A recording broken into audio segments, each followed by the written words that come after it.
Hi, let me introduce myself. My name is Syahrini, with student number 2023-32-140. Below, I will explain the result of my practicum report. The first step is to open the Cisco Packet Tracer application on each laptop. Then take 7 PCS, one switch and one server. Then tidy up and arrange them as you like as in the picture above. Next, take a strike cable and connect each PC to the switch. Then connect the switch cable to the server. Once finished and properly connected, the result will be as in the picture above. Next, click on the server, then select the desktop section and click on IP configuration, then fill in the section according to our respective student ID numbers. For example, 192.168.40 and 1. After that, the subnet mask will be filed in automatically, and make sure that our PC is connected entirely to the switch. Once finished, the result will be like the picture above. The next step is to create DHCP and DNS. First, we will create DHCP first.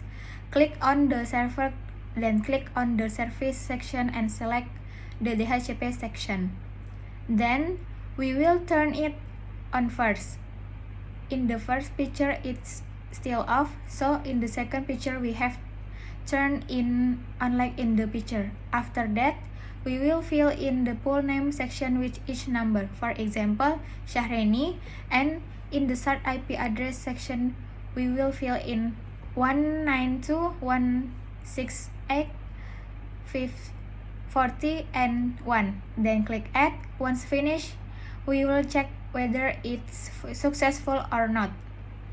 To make sure, we will check in the PC section, namely click on PC, then select desktop and select IP configuration, and the result will be like the picture above. The next step is to create HTTP. Next, click on the server, then click on service and select HTTP. Then in the welcome to section, change to welcome to embedded system laboratorium and computer network class B32. Then in the copyright section at the very end, we enter and type like this. The next step, to make sure the result is successful or not, we will check in the PC section, namely click on PC, then select web browser. Then in the URL section, we fill in 192.168.40 and 1 and click go. The result will appear as in the picture above. The next step is to create DNS. Click on the server section, then select the DNS section, and we will turn it on as in the picture above, which was entirely off. So we'll turn it first. In the name section, we will fill in rainy.com, and the address we fill in 192.168.40 and 1, then click add. Once finished, we will check back on the PC, click PC and select desktop, then select web browser and enter our DNS.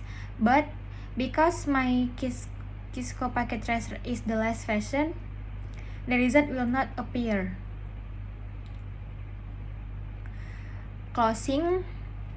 Process implementation. In the initial stage, the network simulation was carried out by arranging the basic topology using the Cisco Packet Tracer application. In this topology, the component used include 7 PC, 1 switch, and 1 server. All these devices are connected using strike cables, which serve the connect network device of different types, such a PC with switches and switches with server. The neat arrangement of devices in this simulation aims to facilitate monitoring, troubleshooting, and network management. Arranging this topology is an important basic step to ensure that a device can connect and function properly. Once the network topology is arranged, the next step is to manually configure the IP address on the server. The server is given a static IP address that serves as a permanent identification within the network. This IP address is needed to date the server and serve client consistently. This IP configuration is done through the IP configuration menu on the server desktop. The subnet mask is filled in automatically after the IP is determined, ensuring that the server is on the correct network. This stage is important because the server will act as the center for DHCP, HTTP, and DNS service. So it must have a fixed address and be executable by other device.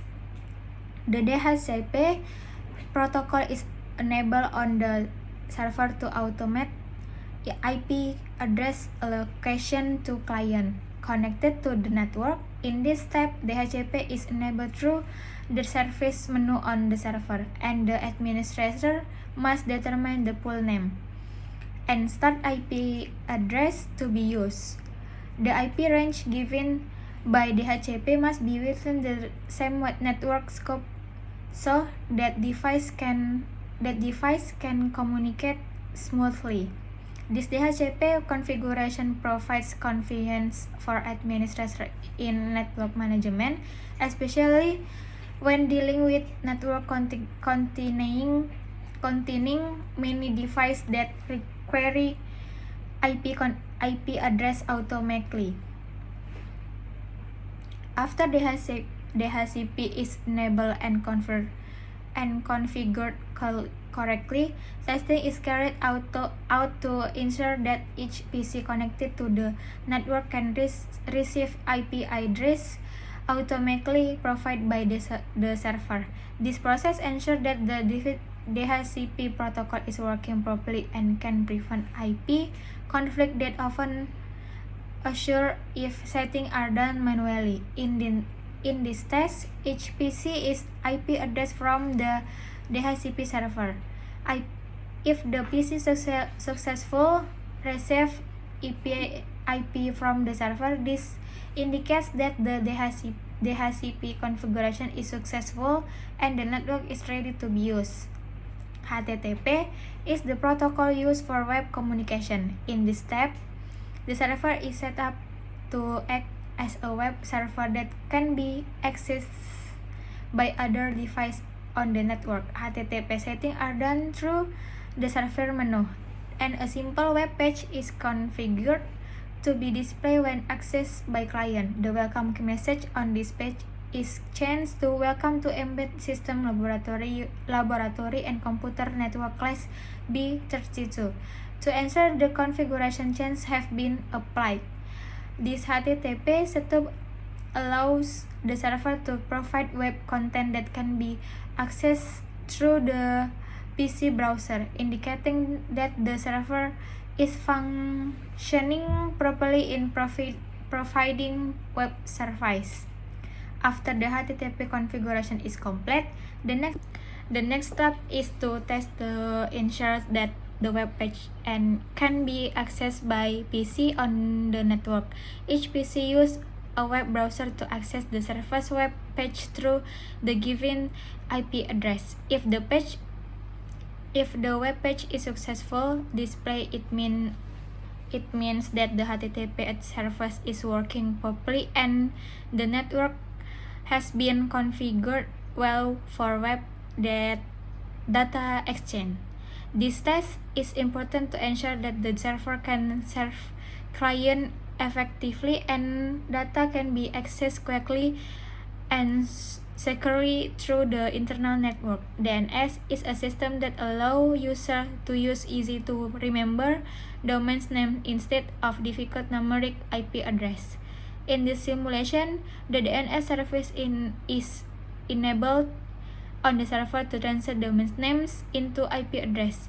DNS is configured with the domain rainy.com, which is linked to the server's IP address. This configuration process is done through the DNS menu on the server, and once enabled, the DNS server will handle domain name translation requests from clients. Although the DNS simulation result did not appear successful due to limitation of the Cisco Packet Tracer version used, the setting might follow the correct procedure. The final step in testing is to ensure that the DNS service is working properly. Each PC is tested by using the domain name that has been configured on the DNS server to access the server. If DNS is working properly, then user can access the server through a more memorable domain name, such as rainy.com, without having to type in the long and complex IP address. However, in this simulation, the DNS feature on the Cisco Packet Tracer version used does not allow the DNS result to be displayed perfectly, but the configuration steps taken are still relevant and accurate. After all services are configured, DHCP HTTP DNS comprehensive testing is carried out to ensure that all network components are working properly. Each PC is tested to see if they can receive IP address through DHCP, access a web page through HTTP, and use DNS to transfer domain name. This testing process ensures that all services are running smoothly and the network is functioning optimally. This tests also show the interaction between various protocols on the network, where DHCP provides IP, HTTP provides web service, and then DNS translates domain names into IP address. DHCP is a network protocol that serves to automate the provision of IP address to devices connected to the network. Before DHCP, administrator had to manually set IP network. With DHCP, device automatically obtain IP address when connected to the network, and the IP will be reset after it's no longer in use. The main benefit of DHCP are efficiency in IP management, reduction of IP conflict, and ease of management is over evolving network such a large organization with hundreds of connected devices. DHCP plays a vital role in managing the dynamic network in today's digital age. HTTP is the communication protocol used by World Wide Web. DNS is a hierarchical system that transition easy to remember domain name into IP address used by device to communicate with each other on the network. The implementation of DHCP in this simulation illustrates how important automation is in large and dynamic network. In the traditional network scenarios without DHCP, administrators have to manually allocate IP address for each connected device. HTTP in this simulation illustrates how servers can be set up to serve local web page that can be accessed by clients on the network. This protocol is the basis for almost all web applications that we use today. From browsing in the internet, downloading files to other web-based applications, and in large network, HTTP also support more complex services, such as content management, cloud service, to web-based application development. This simulation shows the basics of how web servers are set up and accessed, which can then be applied in real scenarios to support website, internal application, or internet-based service within an organization. That's all my explanation. Sorry if there are any word error. Thank you. Anjay.